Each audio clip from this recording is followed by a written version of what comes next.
You probably don't remember the first time you walked into a classroom. You were too young, and by the time you were old enough to think about it, the whole thing already felt normal, inevitable, just the way things are. But try something. Pretend you've never seen a school before. You're a visitor from a civilization that educated its children differently. And someone is taking you on a tour, they lead you inside a large building. Children are sorted by age and placed into separate rooms. An authority figure stands at the front. Everyone faces the same direction. Everyone studies the same subjects at the same time. Performance is measured against a standard and recorded. And at fixed intervals, a bell rings. And everyone stops what they're doing and moves. You'd probably have questions. Why the bell? Why the rouse? Why are the 7-year-olds separated from the 8-year-olds? And then, if you'd visited a factory that same week, you might notice something uncomfortable. It looks the same. Factories have bells that signal shift changes. Schools have bells that signal period changes. Factories have supervisors who manage workers organized by function. Schools have teachers who manage students organized by grade. Factories measure output against a standard and track performance. Schools administer standardized tests and track grades. Factories require punctuality, attendance, and the suppression of individual schedule in favor of a collective one. So do schools. The physical environment is nearly identical. Rows, hierarchy, interchangeable units moving through a system on a fixed timeline. This isn't a metaphor someone invented to criticize education. It is a description of two real systems that share almost the same structure, which raises an obvious question that most people never actually ask. Did schools copy factories? For most of human history, the way a child learned looked nothing like this. In ancient Greece, a student followed a philosopher from place to place, learning through argument and observation. In medieval Europe, a boy who wanted to learn a trade became an apprentice, working alongside a master craftsman for years, absorbing skill through practice rather than instruction. The children of wealthy families had tutors.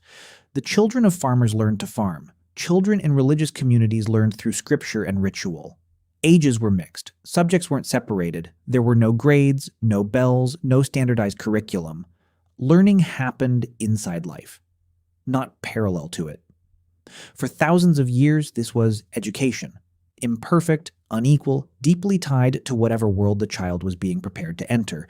And then, within a remarkably short window of time, all of it changed. In the early 19th century, something happened that had never happened before in human history.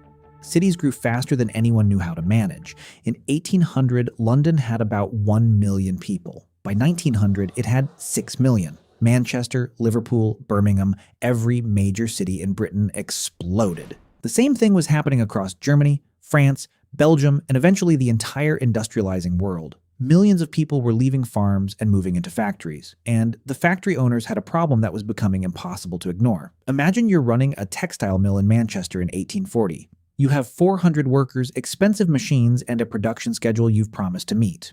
But every morning, people arrive at different times. Some can read the posted safety notices. Many can't. Some follow instructions reliably. Others don't. Everyone comes from a different village with different habits, different assumptions about time, different ideas about what work actually requires. The machine cannot function that way. A factory is a system, and a system only works if the people inside it behave predictably.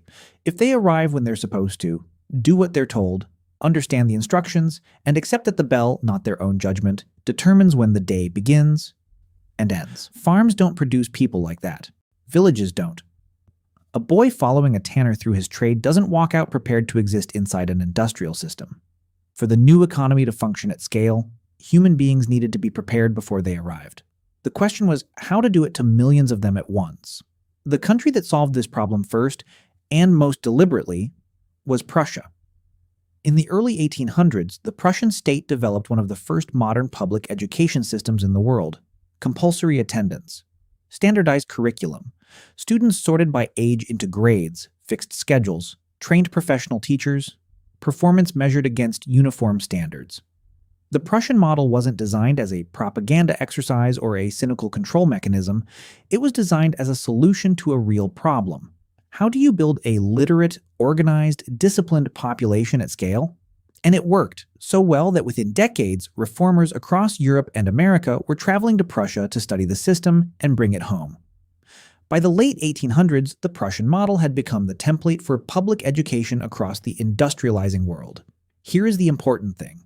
The people who built these schools were not looking at factories and taking notes. They were looking at the same civilization, the same pressures, the same needs, the same problem of organizing massive numbers of people into a functioning modern society, and arriving at the same structural answers. Bells.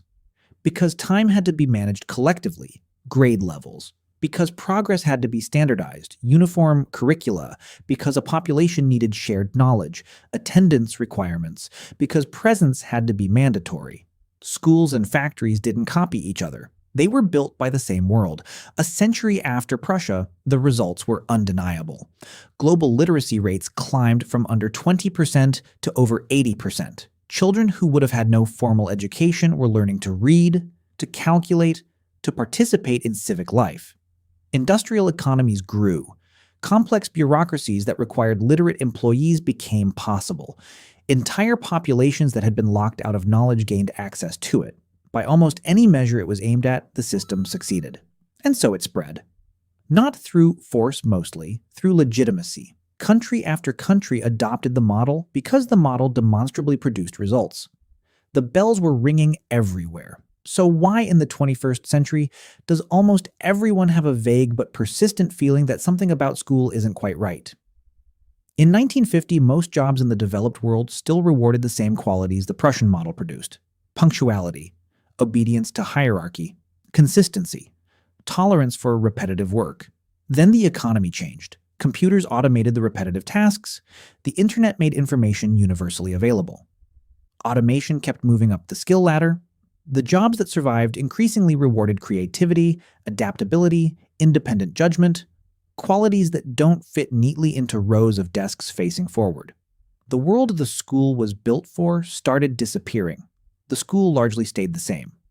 Not out of malice, not out of ignorance exactly, but because institutions built to reproduce civilization are, by design, resistant to rapid change. A system optimized to pass the existing world forward does not automatically notice when the existing world transforms. The bells kept ringing. The rows stayed in rows. And the question worth asking now is, what was the system actually optimizing for?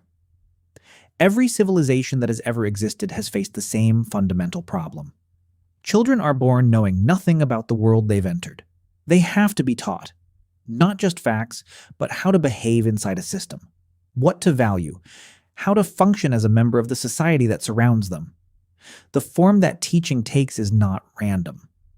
Agricultural societies trained children in agriculture through participation, observation, and apprenticeship in the fields. The child's education was inseparable from the work of the community. Merchant societies in Renaissance Europe trained children in trade, accounting, contract law, languages. Monastic societies trained children in scripture, ritual, and theological argument. In every case, the education reflected the civilization that built it. Not as a conspiracy, as a logic. A society reproduces what it needs. Industrial civilization needed punctual, literate, rule-following workers who could function inside large organizations. And so it built schools that produced punctual, literate, rule-following students who had spent 12 years functioning inside a large organization. The school wasn't a preparation for industrial life. It was industrial life, miniaturized, and made mandatory from age 6. The strange thing isn't that schools look like factories. The strange thing is that we stopped seeing it. When a system surrounds you from childhood, it stops looking designed. The bells stop sounding like a shift change. The rows stop looking like an assembly line. The grade levels stop looking like sorting. The standardized tests stop looking like quality control. It all starts looking like just the way things are. Natural, neutral, obvious. But go back and look at the features one more time. The bell, the rows, the fixed schedule, the age-sorted grade levels, the standardized curriculum, the performance measurement against a uniform standard, the compulsory attendance, the authority at the front of the room. Every single one of those was a decision, made by specific people in a specific historical moment to solve a specific problem. The problem of preparing millions of human beings for a civilization that had never existed before. They are not facts of nature, they are fossils. Clues left behind by the world that built them.